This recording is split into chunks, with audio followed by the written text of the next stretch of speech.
तो फ्रेंड्स जदि आपण मैंने निज घर बसी निज मोबाइल रे आपणकर डीबीटी को एक्टिव करिया चाहते देखंतु ये वीडियोटी देखंतु ये क्रोम सर्च बार रे मु सर्च करुच्ची NPCI। तो आपण मैंने गोटे सर्च बार ऑन करके एमती आपण मैंने सर्च करंतु NPCI। तो ये देखंतु NPCI रे ऑफिशियली वेबसाइट ये ऑन हो गला national payment corporation of India. तो ये आपण मैंने जानि पारले ये होची NPCI रो officially website national payment corporation of India. ये देखो मु क्लिक करुच्ची तो ये देखो ऑन हो गला NPCI रो ऑफिशियली वेबसाइट। तो ये देखो फ्रेंड्स लिखाई कंज्यूमर आपण मैंने आ ऊपर क्लिक करंतु देखंतु मुझे क्लिक कली तो ये देखो बहुत गुड़े ऑप्शन आसीगला तो आम जेहेतु डीबीटी आम एक्टिव करने को अच्छी निज मोबाइल रे तो आपण मैंने भारत आधार सेटिंग एनेबल उपरे आपण मैंने क्लिक करेंगे। तो ये देखो मुझे क्लिक कर नौची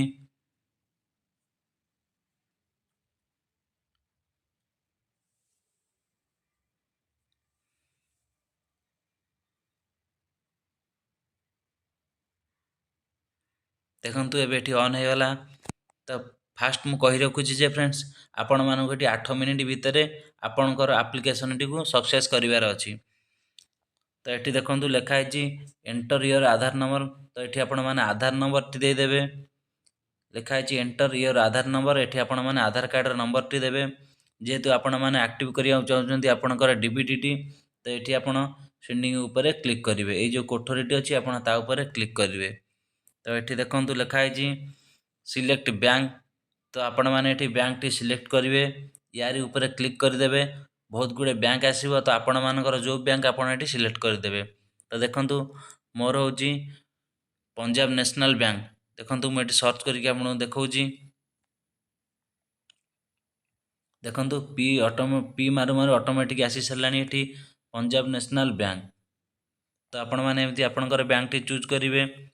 तो ये देखंतु लिखा है अकाउंट नंबर।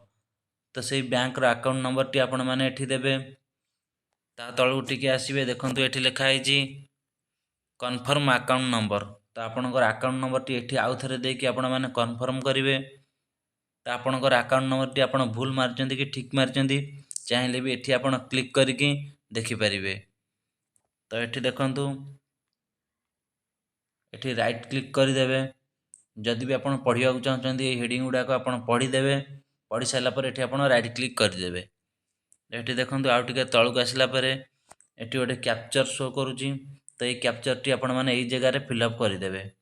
तो जदि भी आपको ये कैप्चर टी भल लगुनि तो आपण मैंने ये दुईटी जो तीर चिन्ह अच्छी तापर क्लिक करके ये कैप्चर टी को आप चाहिए भी चेंज करेंगे। चेंज कर सारापर आपण मैंने ये आसिकी कैप्चर टी जहाँ लिखाई फिलअप करदे। ये देखंतु लिखा है प्रोसीड। तो कैप्चर टी आपण मैंने ये फिलअप कर सारापर ये आपण मैंने प्रोसीड ऊपर क्लिक करदे। प्रोसीड ऊपर क्लिक करदे आपणकर डीबीटी एक्टिव हो। तो दर्शक बंधु वीडियोटी केमिति लागिला भल लगे निश्चय गोटे लाइक करेंगे और शेयर करेंगे।